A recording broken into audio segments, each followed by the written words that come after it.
Avant même qu'Adam ne soit créé, Allah avait déjà peuplé son univers de différentes créatures, les djinns, puis les anges.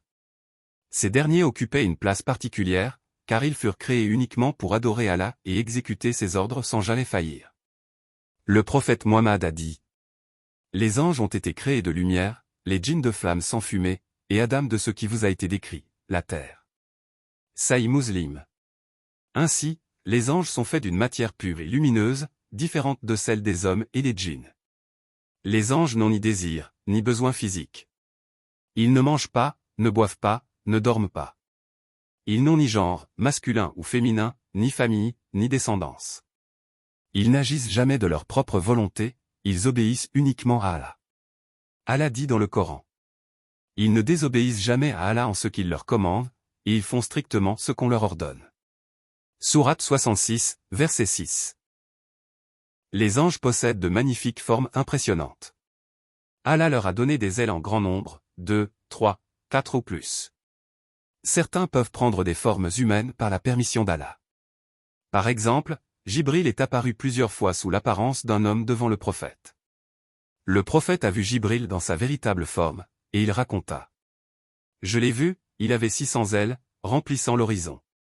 Allah a confié aux anges de nombreuses tâches, réparties entre eux. Voici quelques-uns de leurs rôles.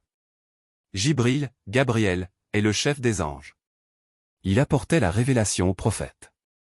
Il descendit avec le Coran sur le prophète Muhammad pendant 23 ans. Mikaël, est chargé de la pluie, des vents, de la végétation et de la subsistance des créatures. Israfil est l'ange qui soufflera dans la trompe au jour du jugement.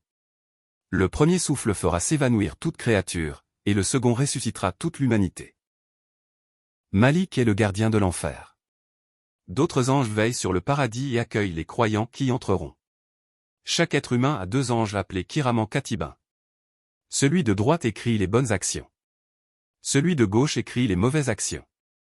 Dans la tombe, 2 anges, Munkar et Nakir, interrogent le défunt sur sa foi. Qui est ton Seigneur? Quelle est ta religion? Qui est ton prophète? Les anges ne sont pas seulement au service des ordres d'Allah, ils accompagnent aussi les croyants. Ils les protègent par la permission d'Allah. Ils entourent les assemblées où Allah est mentionné. Ils demandent pardon pour les croyants et prient pour eux. Quand une personne invoque Allah pour son frère, un ange dit « Amen » et pour toi de même. Les anges passent leur existence à glorifier Allah sans jamais se lasser. Dans un hadith, le prophète a dit: le ciel grince, et il a le droit de grincer.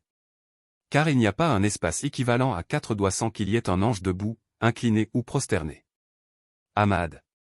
Certains anges sont prosternés depuis leur création et ne se redresseront qu'au jour du jugement.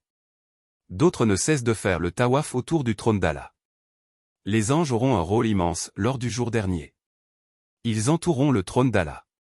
Ils conduiront les gens au rassemblement. Ils témoigneront des actions des hommes. Ils accueilleront les croyants au paradis en disant: paix sur vous, pour ce que vous avez enduré. Comme est bonne votre demeure finale.